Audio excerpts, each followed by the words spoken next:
Stress management का सबसे एक आसान तरीका जो कोई भी व्यक्ति अपने जीवन में ला सकता है वो है prioritise and plan the framework of your task.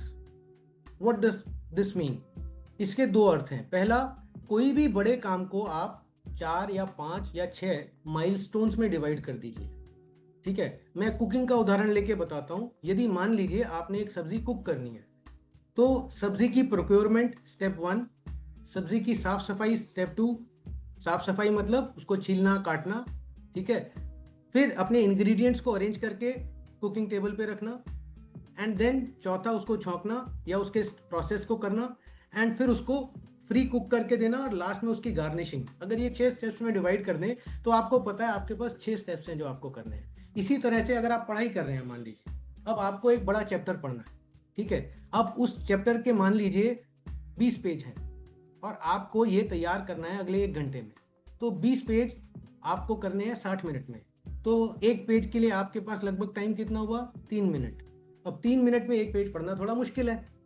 अब ऐसे में आप क्या करें कि आप उस चैप्टर का एक बार हेलीकॉप्टर व्यू यानी skip through the pages and see कौन से टॉपिक उसके जरूरी हैं।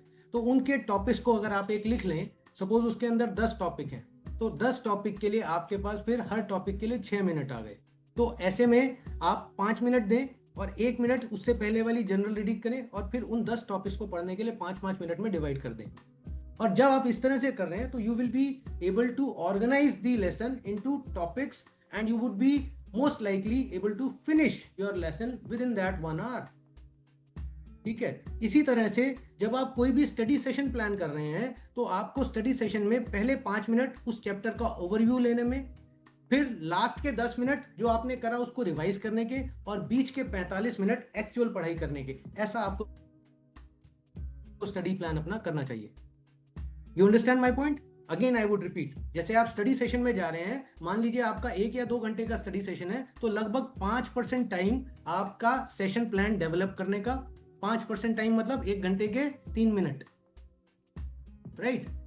1 घंटे में 3 मिनट, 2 घंटा पढ़ रहे हैं तो 6 मिनट आप प्लान करिए कि आपको क्या क्या टॉपिक करने हैं, कितना कितना टाइम हर टॉपिक को देना है। और यही चीज आप पेपर सॉल्विंग की तरफ, क्वेश्चन की तरफ भी जा सकते हैं कि इस क्वेश्चन में कितना टाइम देना है। तो 3 घंटे का पेपर है, तो अगर आप 5 मिनट से 6 मिनट उस चीज को दे रहे हैं, लगभग 5% ऑफ योर अवेलेबल टाइम आप टोटल प्लानिंग को दे रहे हैं, तो it will help you achieve more. ठीक है, and about 10% of the time for final revision of whatever you have studied and whatever you have written in the exam। अगर उस पे आप डिवाइड कर दें तो आपका 5% प्लानिंग और लास्ट का 10% रिवीजन, अगर इस पे जाएं तो आप पाएंगे आपका स्कोर हमेशा अबव एवरेज आएगा। जो आपने सोचा है उससे 10 नंबर ज्यादा आएंगे हमेशा। और अगर आपने 90 सोचे हैं तो चांस है कि आप 100 आउट ऑफ 100 ला पाए, राइट? और बाकी का टाइम आपको अपने मेन बॉडी ऑफ वर्क पे ध्यान देना चाहिए। तो अगर 60 मिनट का आपका स्टडी सेशन है तो 3 मिनट प्लानिंग के और 6 मिनट रिवीजन के। ठीक है, बाकी टाइम पढ़ाई का, लगभग ऐसा। तो इसी अनुपात में आप 2 घंटे और 3 घंटे में ये सेशन टाइम बढ़ा सकते हैं। तो this is like breaking the task into smaller chunks. दूसरा चीज आता है importance of a realistic daily schedule. Now ये डेली स्केड्यूलिंग बहुत जरूरी होती है, क्योंकि जैसा मैंने अभी बताया था कि अक्सर आपकी उम्र के बच्चों में समस्या यहाँ पर आती है कि क्या कोचिंग का काम ज्यादा जरूरी है, स्कूल का काम ज्यादा जरूरी है, या मेरी सेल्फ स्टडी ज्यादा जरूरी है। और ये तीनों ऐसे यक्ष प्रश्न है जिसका जवाब आप ही को देना है। ना कोई टीचर इसका जवाब दे सकता, ना कोई पेरेंट इसका जवाब दे सकता। तो ऐसे में सपोज आपके पास एक स्कूल का टेस्ट है, एक कोचिंग में टेस्ट है, और एक आपने कुछ खुद सोचा था कि आप रिवाइज करोगे। ठीक है, तो इसकी प्रायोरिटी कौन तय करेगा? आप ही कर सकते हो। दूसरी चीज, आपको ही पता है कि कौन सी चीज ज्यादा मुश्किल है आपके लिए। स्कूल वाला टेस्ट ज्यादा मुश्किल है, या कोचिंग वाला टेस्ट ज्यादा मुश्किल है, या आपकी सेल्फ स्टडी वाला टॉपिक ज्यादा मुश्किल है, ये आपको पता है। सो आप उसका स्टडी टाइम और टाइम एलोकेशन तो कर सकते हो, बट उसकी प्रायोरिटी आप ही तय कर सकते हो, वो कोई भी टीचर नहीं कर सकता। क्योंकि हर टीचर यही कहेगा ना, मेरे वाले को पहले करो, पर तुम्हें देखना है कि कौन सा तुम्हारे लिए आसान है, कौन सा तुम्हारे लिए मुश्किल है। उस हिसाब से तुम्हें वो क्रम डिसाइड करना चाहिए। तो हर बच्चा जब स्कूल से घर आता है तो उसके बाद तब टाइम से लेकर रात का सोने का टाइम पहले फिक्स कर लें, और उसके बीच में आपने कौन सा काम कब करना है वो एक बार लिख लें। ये आपका डेली अगर आप कर रहे हैं तो शुरू में आपको लिखना पड़ेगा, पर 1 महीने के बाद आपके माइंड में ऐसा सेट हो जाएगा कि आपको कभी लिखना भी नहीं पड़ेगा, वो चीज़ें ऑटोमेटिकली होने लगेंगी। So you will always be able to, जिसे बोलते हैं हम क्रिकेट की भाषा में हैंड आई कोऑर्डिनेशन। शुरू शुरू में कोच बताता है कि बॉल यहाँ आए तो छक्का मारना है, पर बाद में बैट्समैन को पता चल जाता है बॉल यहाँ आए तो ऐसे छक्का मारना है और बॉल यहाँ ना आए तो कैसे छक्का मारना है। So this is hand eye coordination. सो अगर आप आज की डेट में इस चीज की तैयारी शुरू करते हैं तो over a period of 3 4 6 months of practice you will suddenly realize you have evolved in your efficiency. You are able to do better within the same framework of time. सारे ठीक है सारे क्वेश्चन आया है कि जब प्रायोरिटाइजेशन के लिए कि सारी जी। चीजें एक जैसी डिफिकल्ट लगती हैं, तो कहाँ से शुरू किया जाए, क्या किया जाए उस समय? देखो सर, हम जब कैरम खेलते थे तो हम ऐसे डिसाइड करते थे कि क्वीन किस तरफ रहती है वहां पे पहले स्ट्राइक करते थे, है ना। बट जब लगता है क्वीन सेंटर में है तो हम कहीं से भी फोड़े, अल्टीमेटली गोल ओरिएंटेड रहते हैं, पहले क्वीन निकालनी है। सो इसी तरीके से अगर आपको लगता है 4 या 5 सब्जेक्ट या 4 या 5 टॉपिक्स आपको करने हैं और सारे इक्वली इंपॉर्टेंट हैं, तो आप किसी एक से शुरू करिए। आपका पहले टॉपिक का अनुभव आपको बता देगा अगला कौन सा होगा। ठीक है, but yes, do give judicious time to all. ऐसा नहीं है कि एक बहुत अच्छा कर लिया और 3 छोड़ दिए, वो एक गलत स्ट्रेटजी। स्ट्रेस हमारे ऊपर तब आता है जब हम 1 या 2 करते हैं और 3 4 5 को छोड़ देते हैं। यदि आपके पास 3 घंटे हैं और 6 टॉपिक करने हैं, आप आधा आधा घंटा हर एक को दीजिए। ठीक है, तो उस तरीके से आप एक लार्जर पोर्शन को कवर कर पाएंगे, आपके ऊपर कम स्ट्रेस होगा। देखिए, स्ट्रेस ना होना ये हमारा एम नहीं है, बिकॉज स्ट्रेस नहीं होगा तो हमारी परफॉर्मेंस एफिशिएंसी या reason to work, motivation to work नहीं होगा। तो स्ट्रेस होना बहुत जरूरी है, वही हमारे को क्रिएटिव बनाता है। जो हमारा पॉजिटिव स्ट्रेस है ये हमारे दिमाग को क्रिएटिव बनाता है, ये हमारी एफिशिएंसी को बढ़ाता है। जिसे कहते हैं ना, लोग एक लिमिट के बाद बहुत क्रिएटिव हो जाते हैं, अपने फील्ड में एक्सपेरिमेंट्स करने लगते हैं, वो स्ट्रेस के कारण, पॉजिटिव स्ट्रेस के कारण ही होता है। जितना आप अपने सब्जेक्ट के साथ, अपने टॉपिक के साथ समय बिताएंगे, जितना कुश्ती लड़ेंगे आप उतनी अपनी मुसीबत के साथ, उस कुश्ती का आपको क्रिएटिविटी में फायदा मिलता है। ये पॉजिटिव स्ट्रेस का ही कमाल है। इसलिए हमें स्ट्रेस को भगाना नहीं है, हमें उसको मैनेज करना है। हमें अपने कोपिंग मैकेनिज्म को बढ़ाना है, वो इवॉल्व करना है। ये बात बहुत इंपॉर्टेंट है समझने की। हम सोचते हैं कि स्ट्रेस हम जीरो कर दें। Zero stress would mean lethargy, creativity का डिक्लाइन। ऐसे में आप मीडियोक्रिटी या एवरेज लाइफ की तरफ चले जाएंगे। This is very important which we need to understand. तो स्ट्रेस मैनेजमेंट का दूसरा सबसे बड़ा टीनेट क्या है?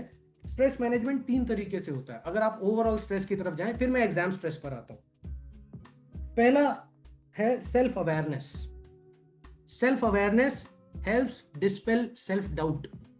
सेल्फ अवेयरनेस अगर आप में होगा तो सेल्फ डाउट के चक्रव्यूह में आप नहीं फंसेंगे। और सेल्फ अवेयरनेस को क्रिएट करने के लिए 3-4 तरह के पॉइंट्स हैं जो आपको हमेशा कंसिडर करने चाहिए। पहला, आपका एस्पिरेशन और आपका ड्रीम क्या है।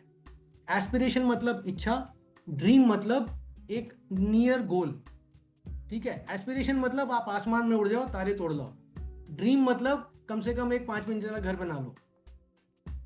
सो एस्पिरेशन और ड्रीम के बीच का थोड़ा सा इवैल्यूएशन करना बहुत जरूरी है कि जो मैं उम्मीद कर रहा हूं, क्या वो एस्पिरेशन है या वो एक ड्रीम है जो गोल बनाया जा सकता है। दूसरा, पोटेंशियल एंड एफर्ट। अक्सर हमारे को एक कमेंट मिलता है, बच्चे तेरे में बहुत पोटेंशियल है, तू बहुत कुछ कर सकती है। ठीक है, बट हमें ये नहीं पता होता उस वक्त कि पोटेंशियल को एफर्ट से तराशना भी पड़ता है। ये बहुत जरूरी है। अगर आपको बार बार ये कमेंट मिलता है तो आप ये समझ लीजिए, पोटेंशियल मतलब एक अविकसित गुण। आपके अंदर एक पॉसिबिलिटी है, एक संभावना है, बट उस पॉसिबिलिटी पे काम करेंगे, एफर्ट डालेंगे, तभी वो पोटेंशियल जो है रिजल्ट में तब्दील होगा।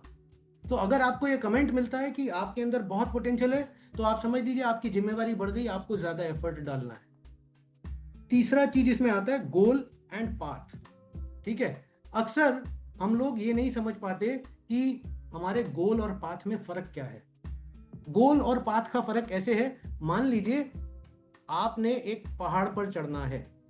ठीक है, तो पहाड़ पर चढ़ने के लिए पहाड़ आपसे 700 किलोमीटर दूर है। ठीक है, अब पहाड़ तो है नॉर्थ डायरेक्शन में, तो क्या आप साउथ डायरेक्शन में चलेंगे? क्या नहीं, आपको जाना तो नॉर्थ ही डायरेक्शन में है। तो एक अच्छा बड़ा गोल होने से क्या होता है, हमारी सेंस ऑफ डायरेक्शन क्लियर हो जाती है, क्योंकि गोल हमें दूर से दिखाई देता है। हाँ, पाथ हमारा क्या है, वो उसके हम पड़ाव बना सकते हैं। इट इज जस्ट लाइक आप अगर एक बिल्डिंग के ग्राउंड फ्लोर पे खड़े हैं तो आपको एक लिमिटेड दूरी तक दिखाई देता है, बट यदि आप उस बिल्डिंग की 5वीं मंजिल पे खड़े हैं तो आपको 1 किलोमीटर दूर का दिखता है, और अगर आप उस बिल्डिंग की 10th मंजिल पे खड़े हैं तो आपको हो सकता है 3 किलोमीटर दूर वाला एक टावर भी दिख रहा हो। तो जैसे जैसे आप अपना गोल ऊंचा करते जाते हैं, आपकी आगे देखने की क्षमता बढ़ती चली जाती है, आपका रास्ता ढूंढने की क्षमता बढ़ती चली जाती है।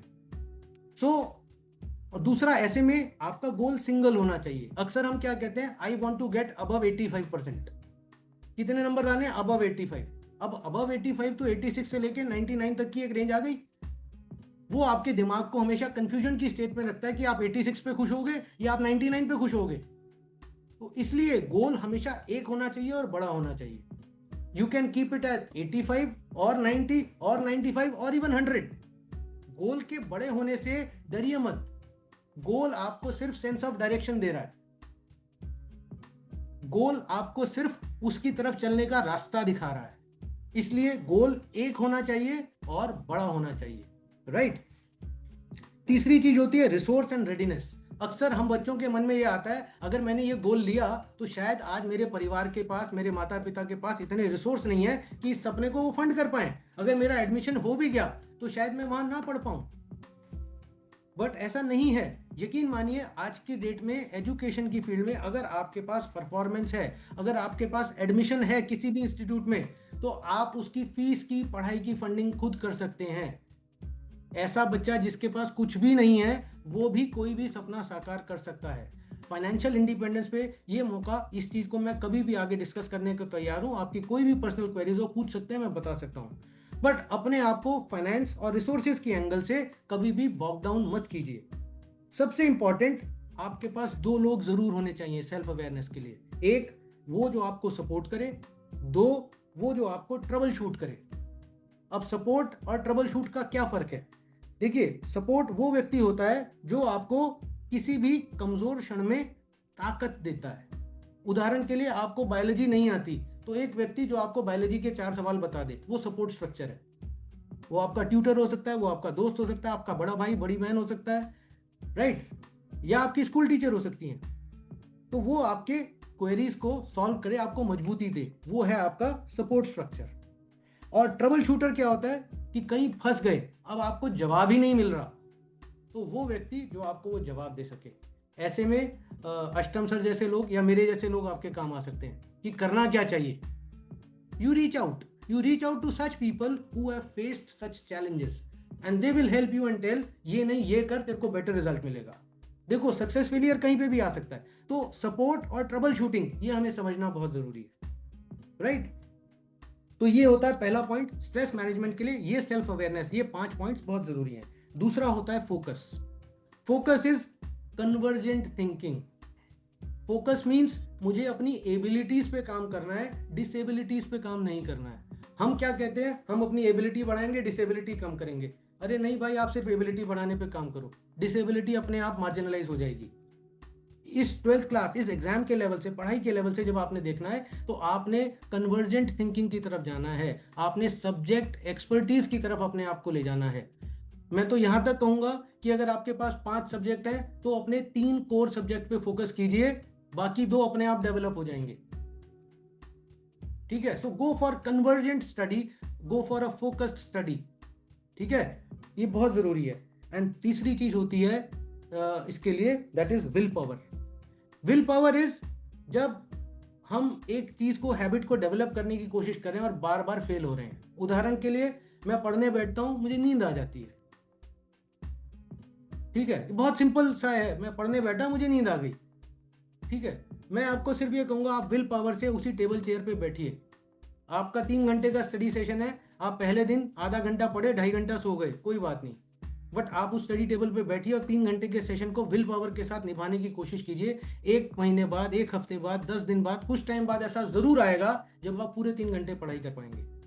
बिकॉज हमारा ब्रेन, हमारी बॉडी हमारे मन से साथ साथ लड़ती है, वो हमें कोशिश करती है कि हम इजियर पाथ्स की तरफ जाएं।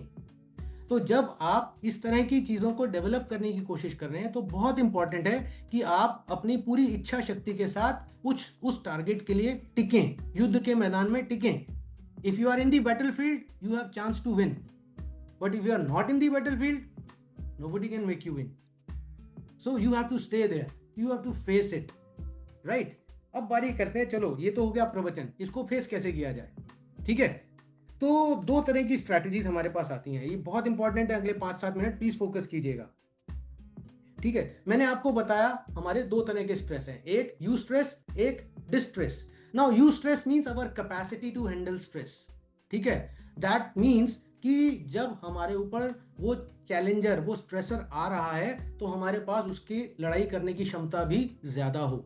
तो ऐसे में कुछ ब्रीदिंग टेक्निक्स हैं जो हमारे को यू स्ट्रेस वाली फेज को बढ़ाने में मदद करती हैं. यानी ये वो स्ट्रैटेजीज है जो हमें प्रतिदिन करनी चाहिए.